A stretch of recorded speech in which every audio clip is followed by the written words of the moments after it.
And really, I have 10 things to note about the 12 disciples. Don't be intimidated by that number 10. But some things that may be better if we explore them right off the top that may help us better understand the topic. So some just basic information about the 12 disciples who were later the 12 apostles. I realize that Paul becomes an apostle, but we won't be able to explore that all that much. Carrie mentioned the John MacArthur book, 12 Ordinary Men. It's probably the most popular book on it. I've read it several times. I'm reading through it again as we go through this. Really good book. If you like it, he's also done 12 Extraordinary Women, which offends me. And then 12 Unlikely Heroes, something like that. So it is Samson and I think Gideon and some others. So if those are books that you're interested in, we may even have some in the library. I don't really know. But I may have all three of those. I had the woman one, but it's hard telling where that thing is. You got it. So Amanda walked through our women's group at Goshen, I believe, through the 12 extraordinary, sorry ladies, extraordinary women, and that was always well received. So, but if this is something you're interested in, MacArthur go in detail and with each of them. I'll pull some stuff from him and some other resources. So, a couple things to know about the 12 disciples. One is they come. By the way, these are in no particular order. I was too lazy to put them in a fancy order, so you're just going to get them as I thought of them. They come from a broad variety of backgrounds. This is something that I love about the Bible. The Bible is, you've heard me say, a collection of 66 books written by at least 40 authors, crossing a span of at least 1,000 years, from people of all walk of life, from shepherds to kings. Sometimes they're both a shepherd and a king, and everything in between. Some were educated, some were less educated. Some were rich, some were poor. Some were famous, some were infamous, some weren't hardly known at all. And the 12 disciples really reflect that.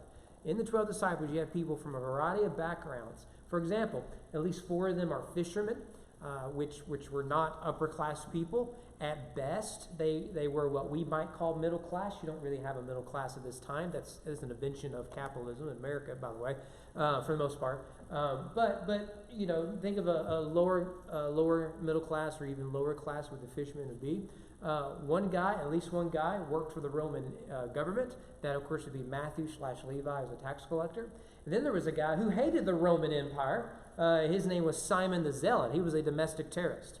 So that's just 6 of the guys, right? We don't have a lot of background on most of them. But that's 6 of the guys who come from a broad range of a background, making up of the 12 disciples. Likewise, this is interesting. I think it's something worth exploring in more detail. The ministry Jesus had with the 12 disciples, some of them didn't last for 3 years.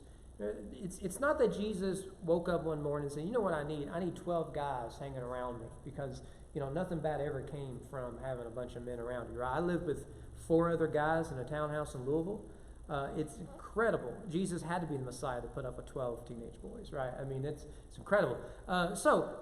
We get at least 2 stations where Jesus calls some of his disciples. So in year 1, from what we can tell, is when he calls the 4 fishermen, Peter, James, John, and Andrew. And this happens early on. So the context of Matthew 4, the immediate event, I think going down to verse 11, is the temptation of Jesus. From that, you get Jesus beginning his ministry. And in that context, assuming there's some chronological reliability here, Jesus calls the first 4. And remember, the Gospels aren't written in strict chronology. They're a type of chronology. Luke, from what I can tell, is probably the most chronologically stable. But even that, it's tough to tell a few things. So we're doing the best we can. But it seems like early on, he called 4 guys. And assuming Jesus' ministry is 3 years long, we actually get that from John's Gospel. If it weren't for John's Gospel, we would probably assume Jesus' ministry is probably like 1.5 years, 2 years. Because he mentions 2 or 3 Passovers. So you got to fit them in there. So year when he calls that. Also, around that time, he calls Matthew the tax collector. So there's at least 5 hanging around early on. But it isn't until probably year 2 that he calls some of the others. And this is our main text here, because we're going to spend some time in it. So in Matthew chapter 10, verse 1 to 4, he called to him his 12 disciples. The language suggests they were already there, but maybe new. But it's here that Matthew puts it. He gave them authority over unclean spirits to cast them out and to heal every disease and every affliction. The names of the 12 apostles are these. First, Simon, who was called Peter, Andrew his brother, James the son of Zebedee, John his brother, Philip and Bartholomew, Thomas and Matthew the tax collector, kind of needs a comma there, James the son of Alphaeus and Thaddeus, Simon the zealot, and Judas Iscariot, who betrayed him. So it's very likely that there was a time when the band of brothers was much smaller than the 12.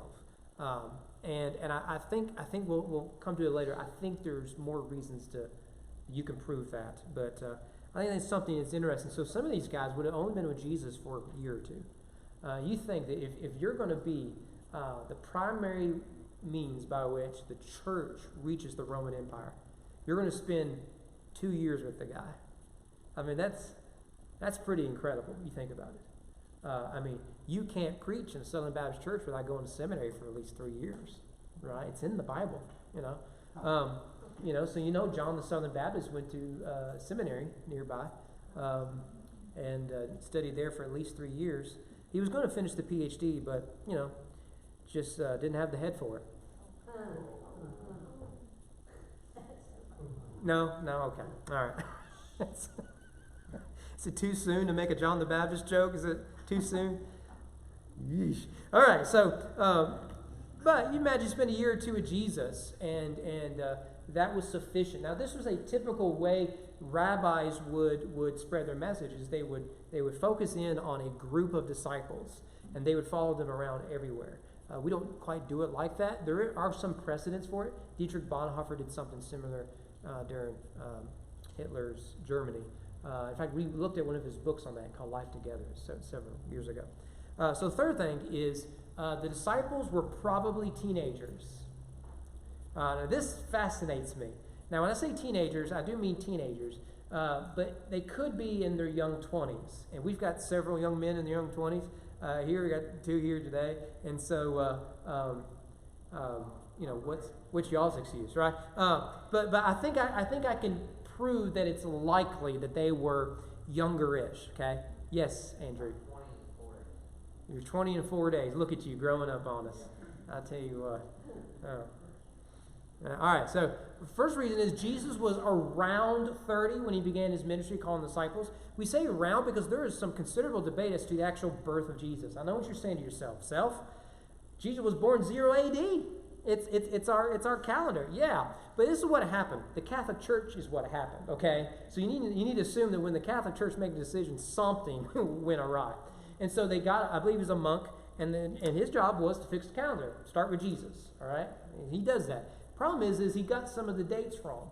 And from what we can tell, Jesus is probably born around 5 or 6 BC. So, and so if Jesus starts his ministry in 30 AD, he's actually 35. Or if he's 30, it would have started, at 25 AD. So did he start in AD 30, or was he 30 when he started? I don't know, because I have a life, and I don't want to spend forever on that question. But there's plenty of people who find this stuff fascinating. But let's just say, for the sake of argument, Jesus is 30. It's not going to make that big of a difference if he's 30, 35, 25, or whatever. But assuming he's 30, just use a compromise there.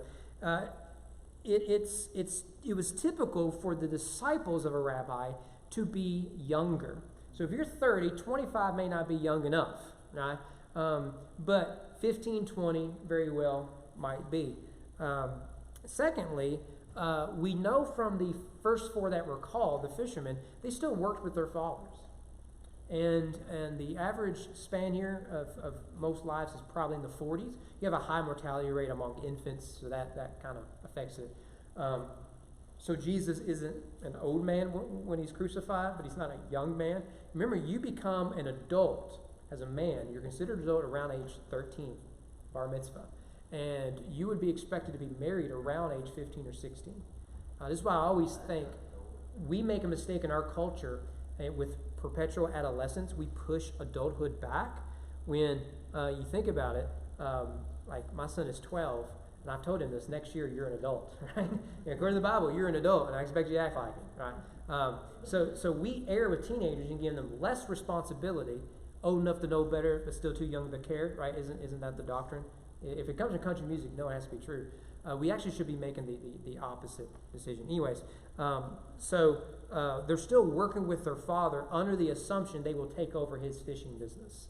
So they're young enough their father is still living. And it's likely Zebedee, we know nothing about him, but it's likely those in Galilee knew Zebedee quite well, because the way you knew who these boys were was who their daddy was.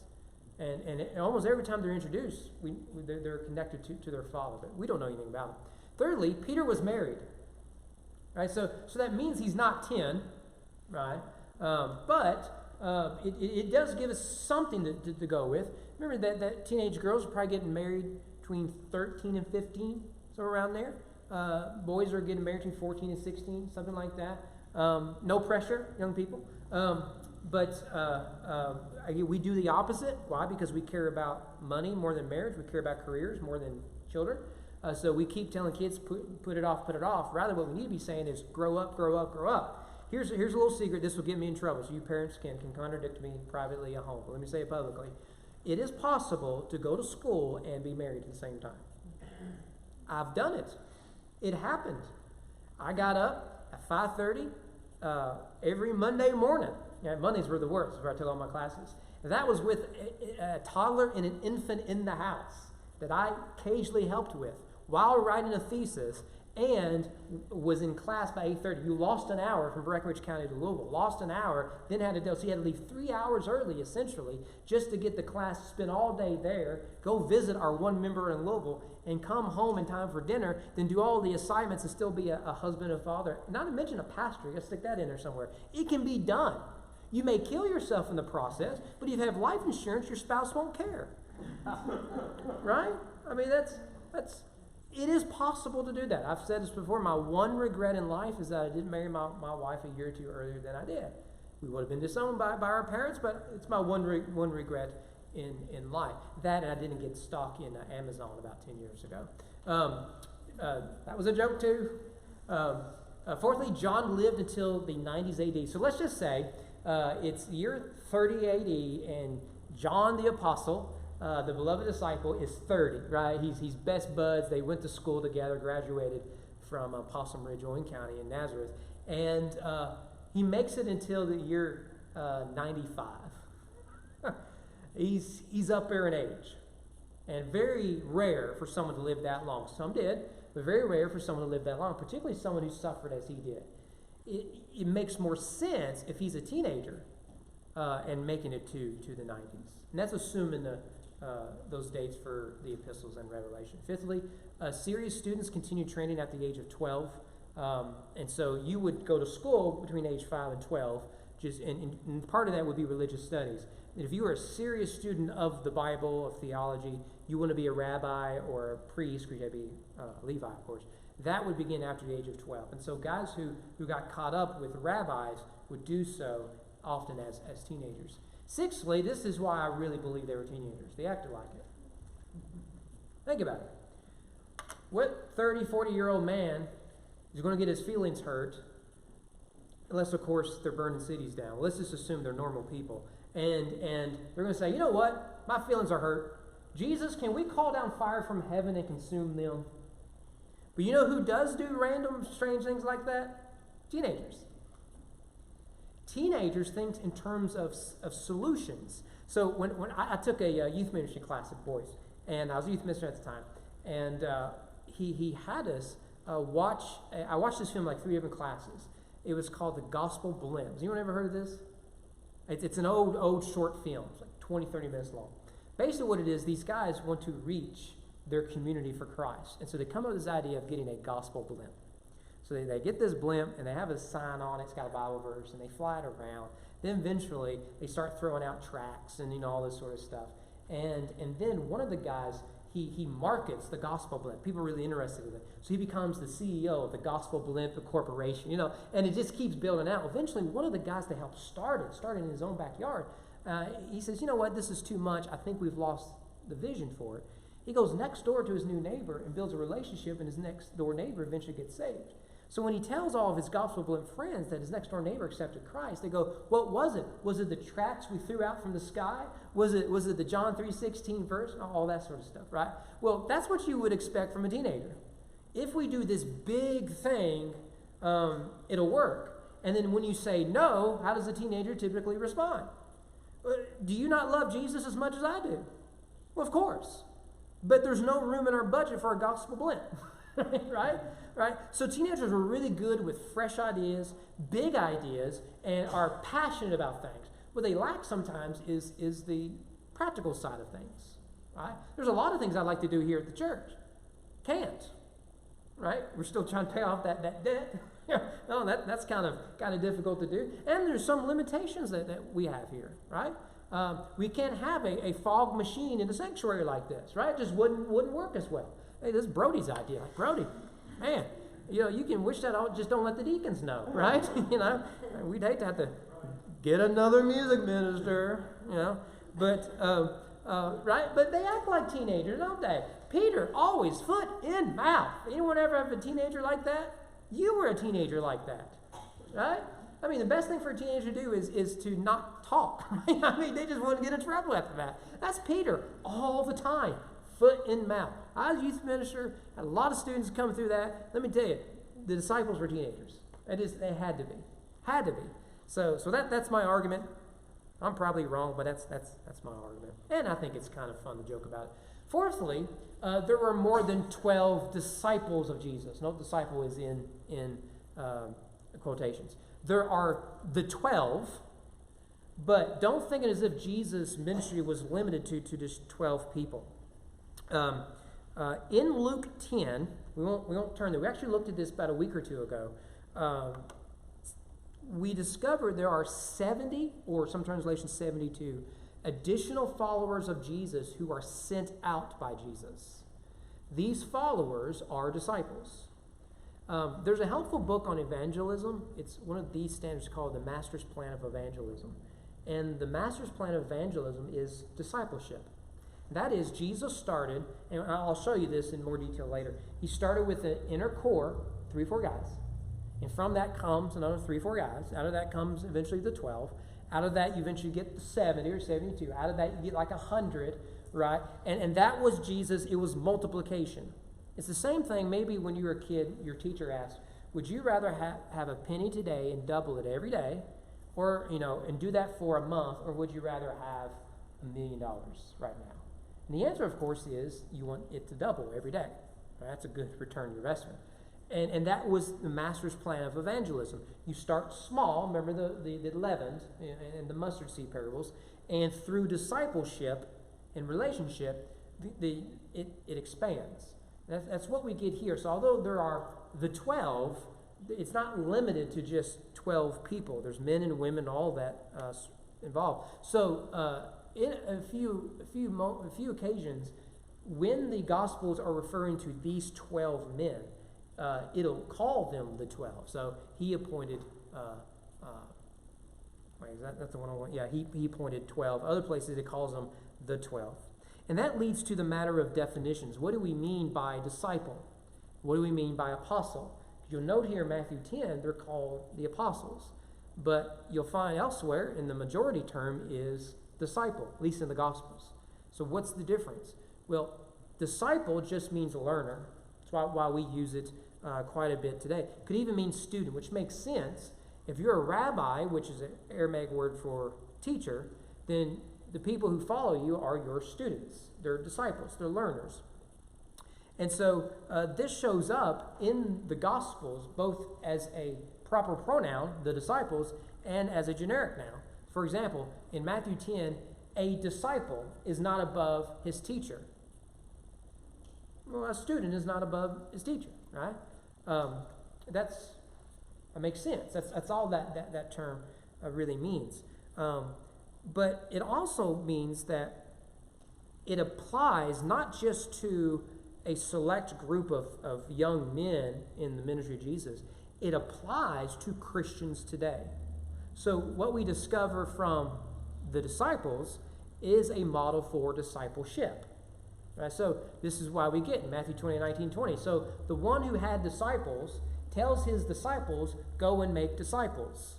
This is the pattern, it's the master plan of evangelism. So ideally, each and every one of us who have called upon the name of the Lord and be saved, guess what our priority should be?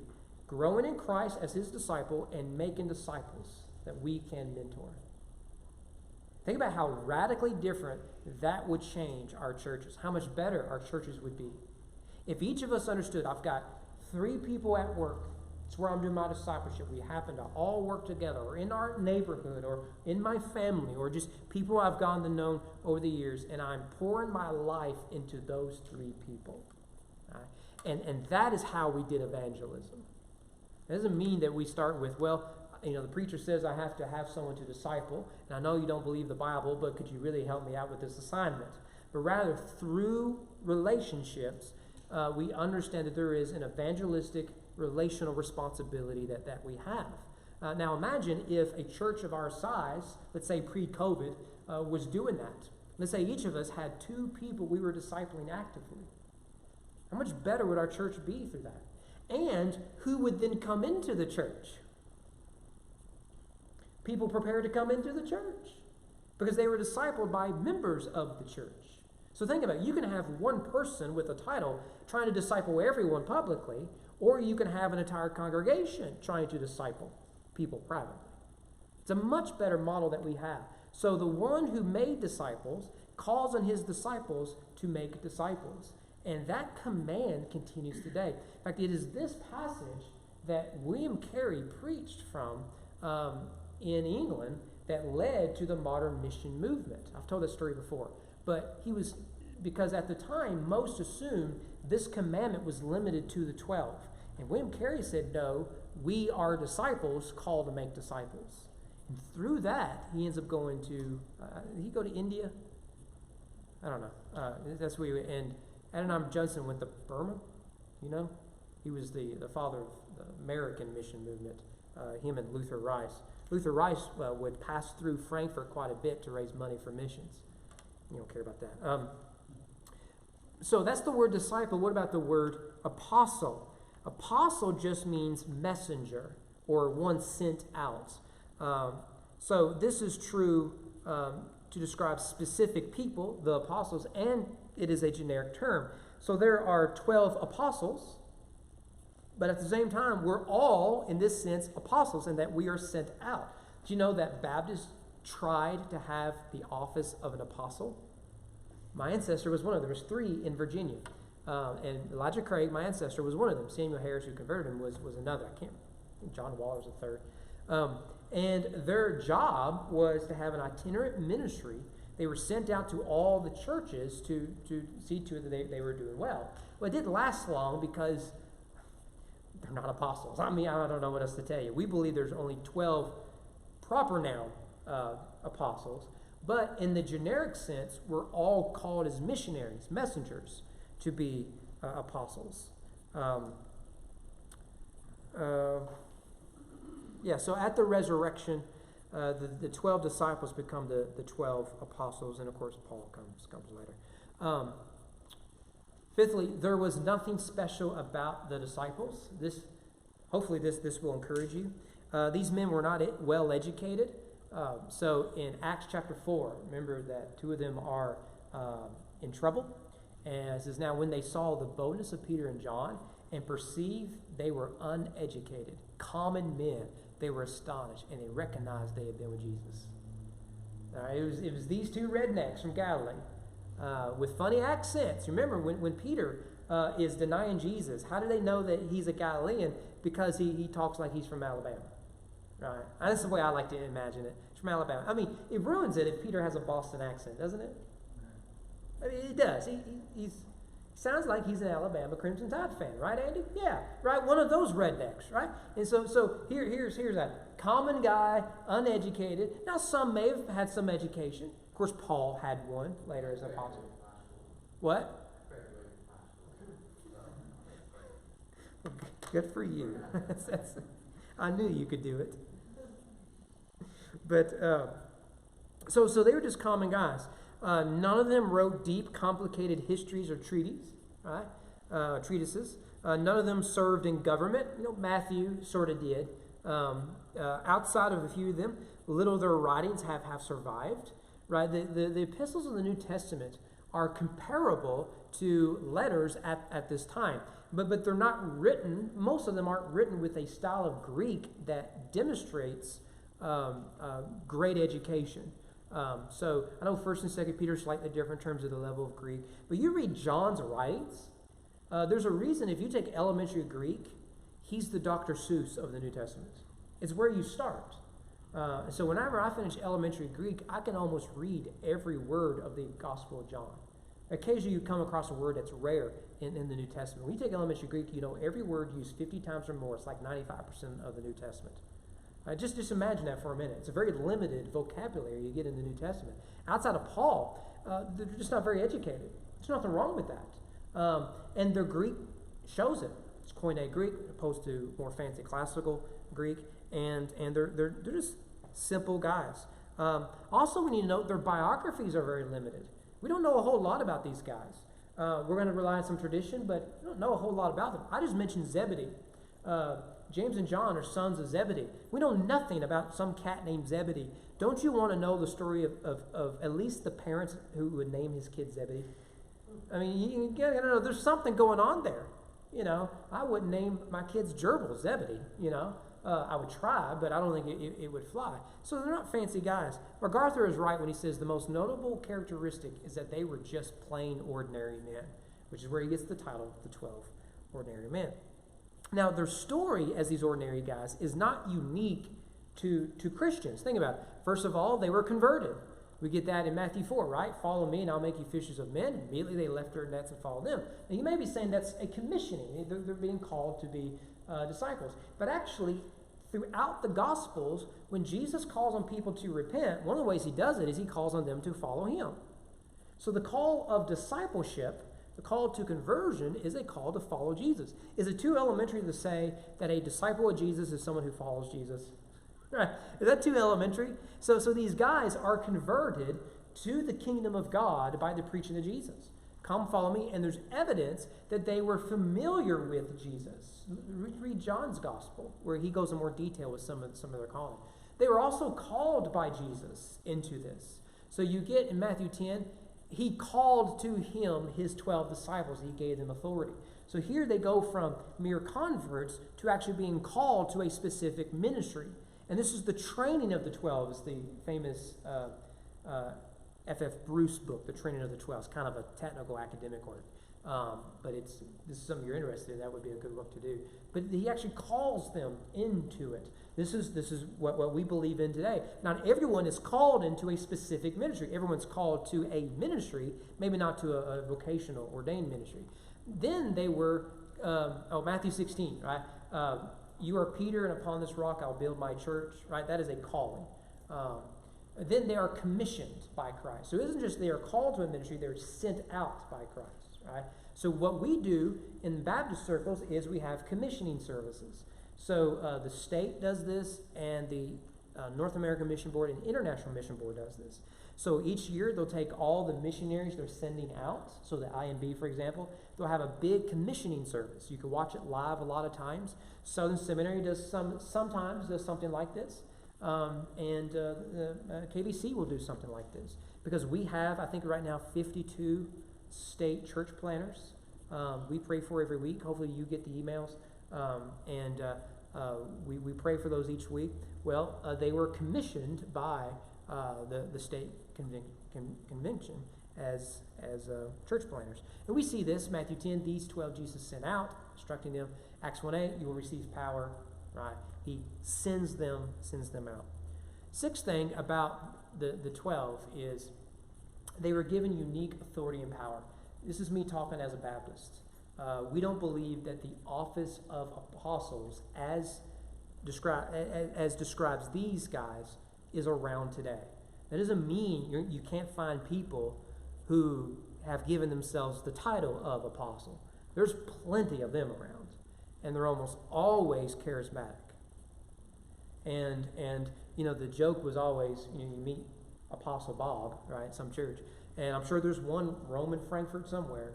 I always want to ask him, well, what book of the Bible are you writing this week? And why do we need you to preach when you can just write a letter? We can just have the preacher take care of it. But we don't believe that apostles are around today. However, in the history of the church, this is actually quite a unique belief. Early on, it was believed that the age of the apostles had died. However, it was developed by the Catholic Church that it's called apostolic succession is still around. That's the See of Peter. So the Pope is an apostle. So now, why do you have one, and why did Peter get an heir and not the other cats? I don't know. Catholic Church is going to do what the Catholic Church does, right? They just make it up as they go too. So you get one apostle in the Catholic Church. In charismatic circles, they're endless. I've got a LinkedIn page, and when I set it up right before we came here as part of the search process, I would befriend anyone on LinkedIn. If you wanted to be my connect, you'd be surprised how many apostles around the world wanted to be my friend, my business associate through LinkedIn. Like, how many apostles can there be in this world? I mean, Jesus took 12 and he changed the Roman Empire. Do we really need this many around the world right now? Anyways, and I'm not sure how they would define some of that, but they do. So two things. One, authority. Acts 2:42, they devoted themselves to the apostles' teaching and the fellowship, to the breaking of bread and the prayers. Paul, in 1 Corinthians, he'll say, Jesus didn't say this, but I say this. A lot of people think what Paul is saying is, you can take this with a grain of salt because this doesn't come from Jesus. What he's actually saying is, my words have the equal authority to Jesus. Isn't that what you believe about the Bible? When you read the Gospels, so you read Matthew 10, that has the same authority as 2 Corinthians 9. Just because the print color of your Bible changes between those two passages doesn't affect the inspiration. There are no red letter Bibles in the first century. So when Paul says, I'm saying this, not the Lord, he's saying, look, my authority is equal to that as if Jesus came and told you this. Now, imagine if I said that, okay? And I'm not talking about like, don't cheat on your spouse, right? I mean, surely we can, right? But what I'm doing is, Jesus doesn't want you to do this. But what if I said with equal authority, vote for candidate B, right? That's quite a claim. But heretics on TV do it all the time, right? They make promises to you, like, you send me that seed money and the Lord's going to give you a lot of money in return. Well, you have no authority to say something like that. We believe in Baptist circles, and rightly so, that's why we're here, that the authority of the preacher, authority of the Christian, doesn't come from within, it comes from the Word of God. That's why we prefer verse-by-verse exposition. And this is why I don't like soapbox preachers who spend more time with a newspaper in their hand than they do a Bible in their hand. Because any authority we have comes from the apostles and prophets and all them. Second thing they have is power. We see this in verse 1, don't we?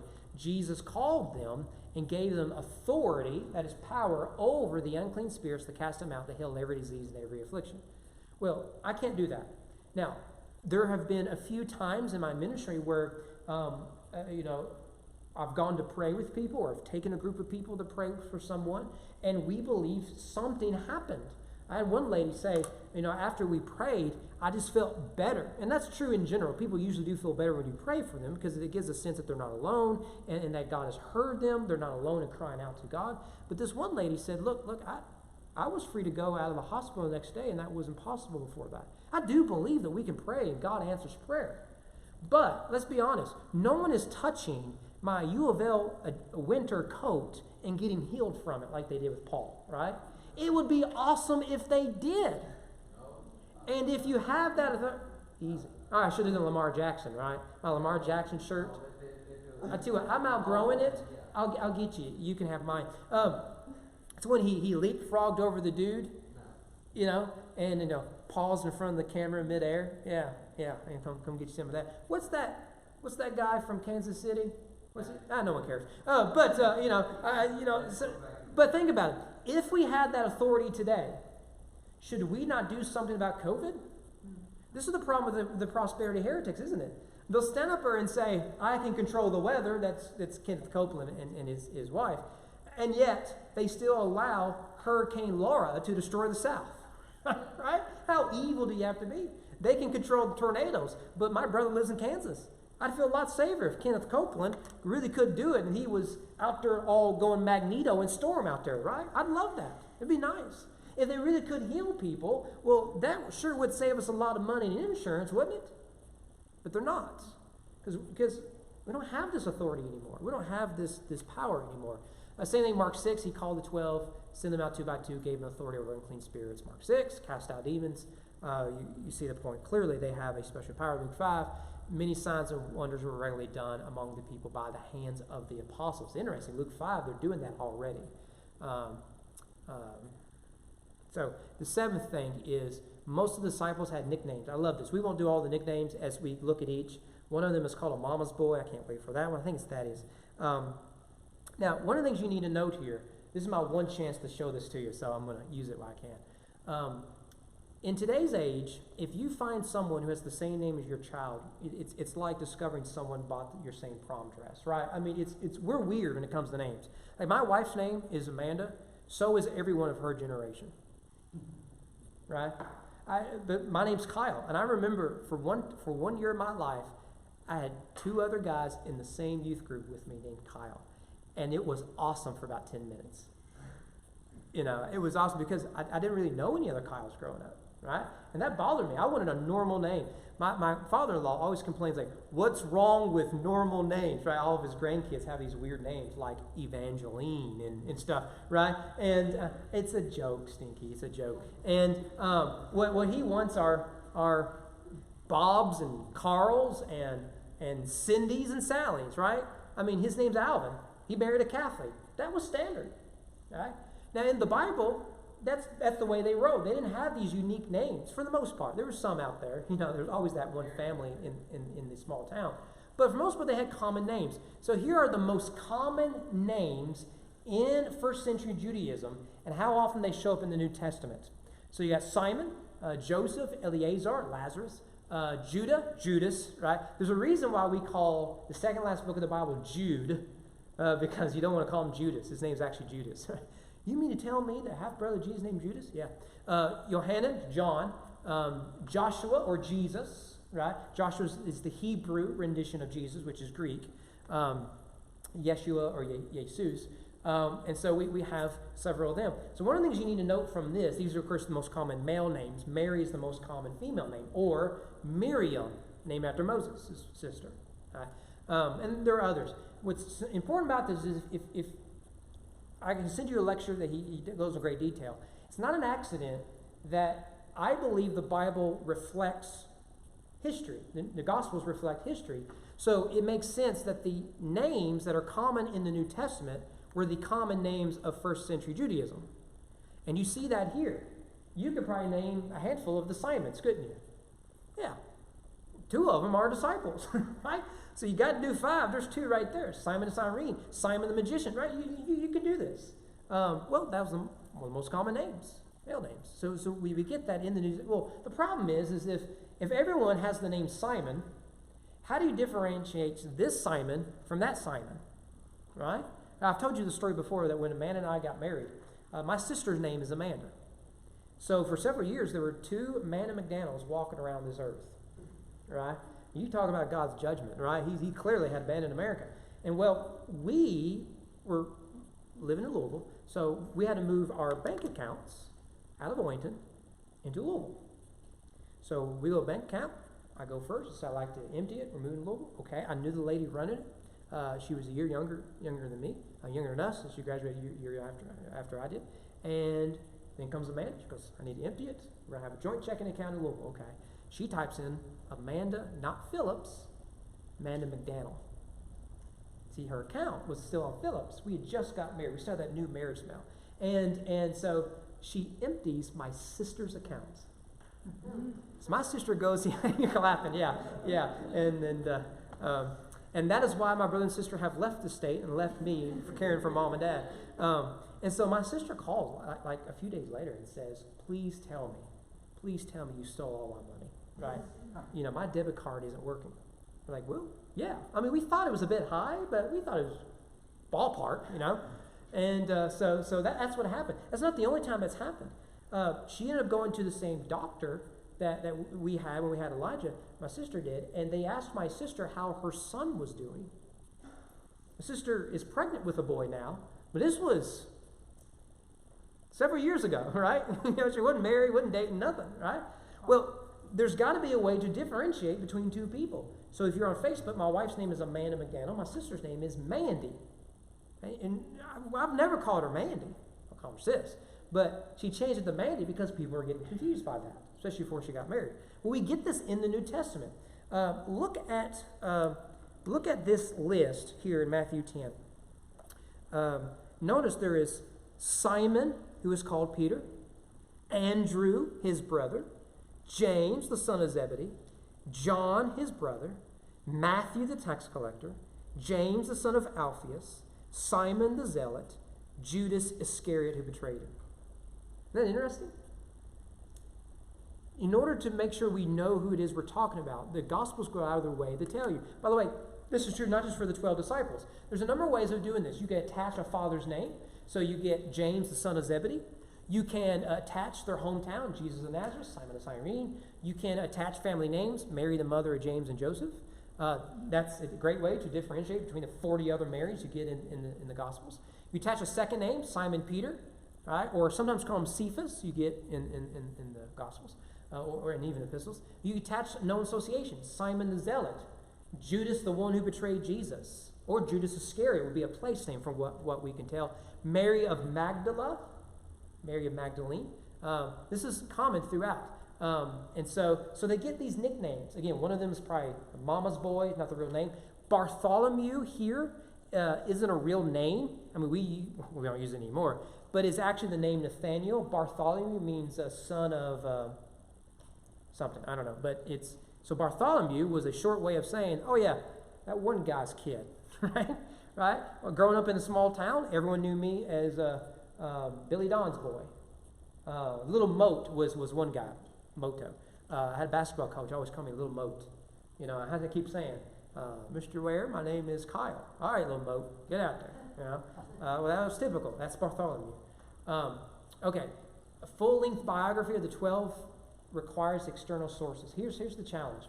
The book of Acts is not a biography of the 12 disciples. The book of Acts emphasizes two apostles, Peter, and eventually he gets tired of Peter and is all about Paul.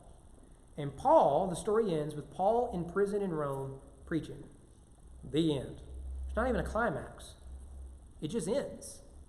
Now that helps us date the book, I believe, but that's it. The point of Acts is not to provide a history for later historians. It's to tell us something about the spread of the gospel throughout the Roman world. Remember Acts 1:8, Jerusalem, Judea, Samaria, and the uttermost parts of the world. When Paul makes it to Rome, he's essentially reached there. Right? And from there, his hope is to go to Spain. So the book of Acts accomplishes what it had intended. So that means we must go to tradition. For example, what happened to Peter after the events of Acts? He's hardly mentioned anywhere else in the New Testament outside of 1st and 2nd Peter. Where did Matthew go after the ascension? He's barely even referenced in Acts. Wouldn't you like to know where he went? How did Thomas die? Well, to answer these, we have to rely on early church tradition. Not all of it is reliable. Some of it's just bizarre stuff. So we have to sift through it. For example, some of the traditions we have. Was Andrew crucified on an X cross where he suffered for 2 days? Ever heard of the cross of St. Andrew? It's a Fire Frenzy song, babe. The cross of St. Andrew is an X as opposed to a T. And the reason it's an X is because tradition says he died on an X cross. Those are very common back in the day, right? What about John the Apostle, the one who wrote Revelation? Did he suffer by being boiled in oil while in Ephesus? Where did that story come from? What about Nathaniel? Did he take the gospel as far as Armenia? What about Simon the Zealot? Did he take the gospel to the British Isle? If so, can we trace our lineage as Christians, mostly British, European, to Simon the Zealot. Isn't that fascinating? And you thought it was Patrick who did all that. Here's the thing, but here's the problem with it is not all of it is reliable. I didn't put it up here. Martin Luther, they put this in the more recent Luther movie. I recommend it to you. It's really good. But Martin Luther was fond of saying, how is it that 26 of the apostles are buried here in Germany? There's only 13, right? But there's 26 burial plots, right? And the Catholic Church was rampant with relics. In fact, the guy, Luther's elector, was overrun with relics. And a big part of the money that paid Luther's salary came from people coming to Frederick the Wise's house and viewing all the relics. So you had milk from Mary, the mother of Jesus. You can come see the head of John the Baptist. You can have the bones of the apostles, thorns from the cross, all this sort of stuff. And you had them all over Europe. Rome was run with them. Germany had them everywhere you went. So they're not the most reliable stuff. So we'll do the best we can. Okay. Two last things. The last one is one sentence, but this is worth exploring. I want you to look at this. The disciples are broken down into 3 groups of 4. Here's the first group. Notice that in Matthew 10, which is what we've been looking at, and its parallels, the same 4 people appear first. Peter is always mentioned first. The other 3 are out of order. So in Matthew 10, it's Simon, Andrew, James, John. In Mark, it's Simon, Peter, James, I highlighted the wrong one, John, brother James, and Andrew. But in Luke 6, it's Peter, Andrew, James, John. It's still the same 4 people. What about group 2? Notice that they all begin with Philip, and the order doesn't matter after that. Philip, Bartholomew, Nathan, Thomas, Matthew. Philip, Bartholomew, Matthew, Thomas. Philip, Bartholomew, Matthew, Thomas. The third group all begin with James, son of Alphaeus. James, Thaddeus, Simon, Judas. James, Thaddeus, Simon, Judas. James, Simon, Judas, Thaddeus, and Judas Iscariot. So, it looks like this. Why is this important? One, it helps us understand some of the other passages in the Bible. Why did Jesus only take an inner 3, or in other places, inner 4, for the Transfiguration, the Garden of Gethsemane experience, and some others? Who did he take? Peter, James, John, sometimes Andrew. Who were the first people called? Peter, James, John, Andrew. Right? And what it seems like we have is leadership among the 12, Simon, Philip, and James, who had responsibility for their little group. Now, we may be reaching here, but that's some of the implications. Think about how often does Peter speak for the disciples? Peter stands up and says, "You are the Christ, the Son of the living God," Matthew 6. John 6, Peter stands up and says, "Where else will we go? You have the words of life." Peter stands up and says, "They may betray you, but I'm not, because I'm the leader of this here band." It's probably the oldest of them, because we know he's married. Some of the others eventually get married, if not already married. Philip has a lot more speaking roles than, say, Nathaniel. Right? And he shows up in Acts. James, son of Alphaeus, don't know much about him, other than really what is right there. It's interesting. I find this stuff fascinating. Something you may not pick up otherwise. So you have leadership among the disciples. So it's not an accident. It is Peter who stands up on the day of Pentecost to preach. He's the leader. So he's named first. One last thing, and call it out. You probably wore out. God changed the world through ordinary men in an extraordinary way. That's really, that's the whole point. That's the tweet. God changed the world through ordinary men in an extraordinary way. Think about it. Through these ragtag rednecks, he changed the world. Changed the world. And he did it within a generation. But that work didn't stop at that generation. It just increased as they discipled disciples who were discipling disciples. In fact, we'll probably see this when we go to early church history and tradition. Many of them would trace their authority to their relationship to the apostles. So you may have Polycarp, who studied under John the Apostle. But then Polycarp's disciples would say, "I studied under Polycarp, who studied under John the Apostle." And this was typical. These guys changed the world. And what an encouragement that is for each of us, isn't it? The world needs to be changed. All it takes is 12 guys, 12 people who are sold out to the gospel and are willing to suffer anything for the good and the cause of Christ. It's that simple. Boy, don't we need it. Think about it. William Carey single-handedly, practically, brought Christianity to an entire nation. Adoniram Judson, another example. Patrick, St. Patrick, same thing. God often does great things through very few people.